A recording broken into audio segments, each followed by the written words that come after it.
அயோத்தியால தான் ராமர் பிறந்ததா நம்பப்படுது. சரி, அதுல என்ன விஷயம்னு பார்த்தா விஷயம் அதுல இல்ல. நூத்துக்கணக்கான சவுத் கொரியன்ஸ் எல்லா வருஷமும் அயோத்தியாவுக்கு டூரிஸ்டா வராங்க. ஏன் அயோத்தியான்னு பார்த்தோம்னா சவுத் கொரியன் குயின் சொல்லப்படுற ஹியோ வாங்கோக்கு அஞ்சலி செலுத்த வராங்க. சவுத் கொரியன் குயின் ஏன் இந்தியால வந்து அஞ்சலி செலுத்தணும்? இங்க இருந்து அவங்க அங்க போனாங்களா, அங்க இருந்து அவங்க இங்க வந்தவங்களா? இந்த குயின் ஹியோ வாங்கோக்கு பத்தி நிறைய தியரிஸ் இருக்கு. தொடர்ந்து நம்ம வீடியோ பார்க்கறதுக்கு முன்னாடி நம்ம சேனலை சப்ஸ்கிரைப் பண்ணிட்டு வந்துருங்க.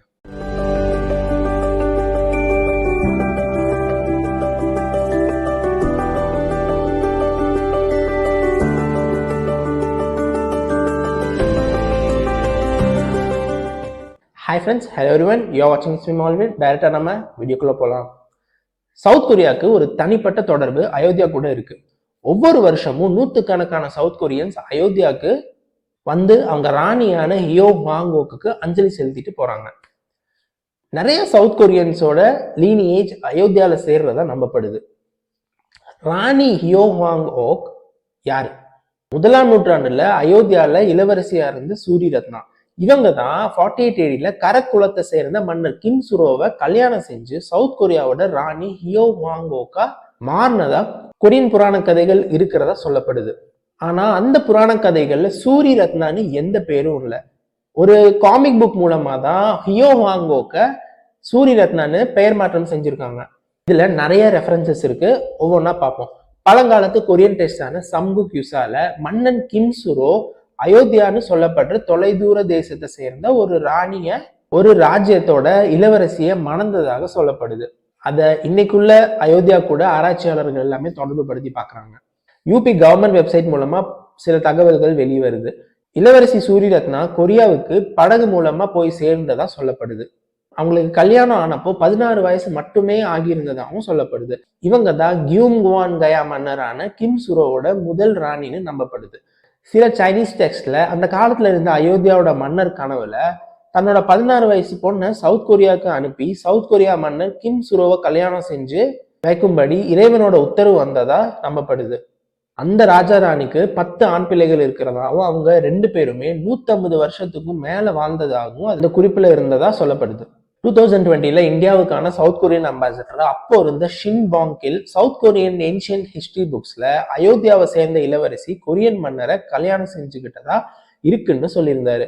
அது மட்டும் இல்லாம கிம் சுரோ கல்லறையில கிடைச்ச ஆர்கியாலஜிக்கல் ஃபைண்டிங்ஸ்ல அயோத்தியாவுக்கு சொந்தமான கலைப்பொருட்கள் கிடைச்சிருக்கிறதா சொல்லப்படுது. அயோத்தியால இப்போ குயின் ஹியோ வாங்கோக்கோட மெமரியல் இருக்கு. அயோத்தியால இருந்து கொரியாவுக்கு போன குயின் ஹியோ வாங்கோக்கோட பயணத்தை அந்த பார்க்ல சித்தரிக்கப்பட்டிருக்கு. சவுத் கொரியால இருந்து அனுப்பப்பட்ட ஒரு கல் மூலமா இந்த புராண கதையெல்லாம் கல்வெட்டா பொறிக்கப்பட்டிருக்கு. இந்த மெமோரியல் பார்க் சராயோ நதிக்கரையில இருக்கு. இந்த மெமோரியலோட நார்த் ஈஸ்ட் கார்னர்ல கிம் சுரோவோட சிலை இருக்கு. இளவரசியோட கடல் பயணத்தை பிரதிபலிக்கிற விதமா அங்க இருக்கிற குளத்திலையும் தரைப்பாலம் மூலமாகவும் அந்த இன்சிடென்ட்டை மறுபடியும் உருவாக்கியிருக்காங்க. மெமோரியல் பார்க்கோட சவுத் ஈஸ்ட் கார்னர்ல குயின் ஹியோ வாங்கோக்கோட சிலை இருக்கு. அந்த பார்க்ல கிரானைட் மூலமா செய்யப்பட்ட ஒரு முட்டைய காட்சி பொருளா வச்சிருக்காங்க. இது எதுக்குன்னா இளவரசி சூரி ரத்னா ஒரு தங்க முட்டைய அவங்க கொரியாவுக்கு பயணம் செஞ்சப்போ எடுத்துட்டு போனதா சொல்லப்படுது. இவ்வளவு பார்த்தோம்ல, இப்போதான் கதையில ஒரு முக்கியமான ட்விஸ்ட். இதுல இன்னொரு தியரியும் இருக்கு. சைனீஸ் புராண கதைகள் மூலமா ராணியோட பேரு நம்ம தமிழ்நாட்டோட மதுரையை ஆண்ட பாண்டிய வம்சாவளியை சேர்ந்ததா இருக்குன்னு சொல்லப்படுது. அயோத்தியாவோட சுவர்கள்ல இருக்கிற ரெட்டை மீன் சின்னம் நம்ம எல்லாத்துக்குமே தெரியும். பாண்டிய நாட்டோட தேசிய சின்னமா இருந்தது மீன் சின்னம். அப்படி இருந்தனால இது வந்து தொடர்பு படுத்தி இருக்கலாம். ராணி தமிழ்நாட்டோட அத்தியூத்து துறைமுகத்துல இருந்து போனதுக்கான நிறைய வாய்ப்புகள் இருக்கிறதாவும் இதுவே காலப்போக்கில் அயூத்தான்னு மாறி இருக்கலாம்னு சொல்லப்படுது. இது உண்மையா இருக்கலாம். ஏன்னா அயோத்தியாவோட பண்டைய காலத்து பெயர் சக்கேட்டான்னு சொல்லப்படுது. அயூத்தா சாம்ராஜ்யங்கிறது சாம்ராஜ்யத்தை குறிக்குது. இது பாண்டிய வம்சாவளியை சேர்ந்ததாக சொல்லப்படுது. அந்த இளவரசி பேரு செம்பவளம்.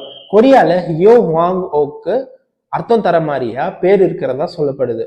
கொரியால தமிழ் கலாச்சாரம், நாட்டியம், மொழியில கூட நிறைய ஒத்து போறதா சொல்லப்படுது. நான் முன்னாடி சொன்ன சம்குக் யுசா 13ஆம் நூற்றாண்டுல தான் புத்திஸ்ட் மாங்ஸால எழுதப்பட்டது. சோ சக்கேட்டாக்கும் அயூத்தாக்கும் சம்பந்தமே இல்லைன்னு தோணுது. இளவரசி கூட போன அடிமைகள், அவையாட்கள், படையாட்கள் எல்லாமே அவங்க கூட கொரியாலே தங்கிட்டதால அங்க தமிழ் கலாச்சாரம் பரவி இருக்கு. ஹியோ, லீ, கிம்னு சொல்லப்படுற குலங்களோட பூர்வீகம் குவீன் ஹியோ ஹுவாங் ஓக்கோட சேர்றதா நம்பப்படுது. நம்ம தமிழ்நாட்டோட பாண்டிய மண்ணை சேர்ந்த இளவரசி செம்பவளத்தை அங்க கடவுளா கும்பிடுறது நம்மளுக்கு எத்தனை பேருக்கு தெரியும்? வெப்சைட்ல இருக்கு, ஏன்ஷியன்ட் டெக்ஸ்ட் புக்ல இருக்குன்னு ஒரு விஷயத்த எப்படி நம்புறது? ஆதாரம் வேணும்ல. 2001 தான் அயோத்தியால மெமரியலை இனாகரேட் பண்றாங்க. அது அவங்க கல்லறையாவே இருந்தாலும் அவங்க திரும்பி வந்ததற்கான எந்த ஆதாரமும் இல்லை. 2200 வருஷத்துக்கு முன்ன இருந்த கடல்ல முத்து குளிக்கிற வழக்கமும் பாண்டிய நாட்டை சேர்ந்ததுன்னும் இன்னும் கொரியன்ல இந்த வழக்கம் இருக்கிறதா சொல்லப்படுது. 500 வார்த்தைகள் கிட்ட தமிழோடு கொரியன் மொழியில நிறைய வார்த்தைகள் ஒத்து போறதா சொல்லப்படுது. இன்னும் சில ஆராய்ச்சியாளர்கள் வேற மாதிரி சொல்றாங்க. தாய்லாந்தோட அயுத்தயாங்கிற வரலாற்று சிறப்புமிக்க பகுதிக்கு அயுதாவை கம்பேர் பண்றாங்க. இன்னும் நிறைய கன்ஃபியூஷன்ஸ் போயிட்டு தான் இருக்கு. எது உண்மைன்னு காலம் தான் பதில் சொல்லணும். இன்கேஸ் நான் நம்புற மாதிரி பாண்டிய நாட்டோட இளவரசி செம்பவளம் தான் கொரிய நாட்டுக்கு போய் அதனாலதான் அங்க தமிழ் மொழி, கலாச்சாரம், பழக்க வழக்கங்கள்லாம் பரவுனதுக்கான காரணம்னு இருந்தா ஒரு தமிழனா நம்ம பெருமைப்பட வேண்டிய விஷயம் தான். அதுல மாற்று கருத்தே கிடையாது. இந்த வீடியோவை லைக் பண்ணி உங்க ஃப்ரெண்ட்ஸ்க்கு எல்லாம் தகவலை ஷேர் பண்ணி மறக்காம நம்ம சேனலுக்கு சப்ஸ்கிரைப் பண்ணிருங்க.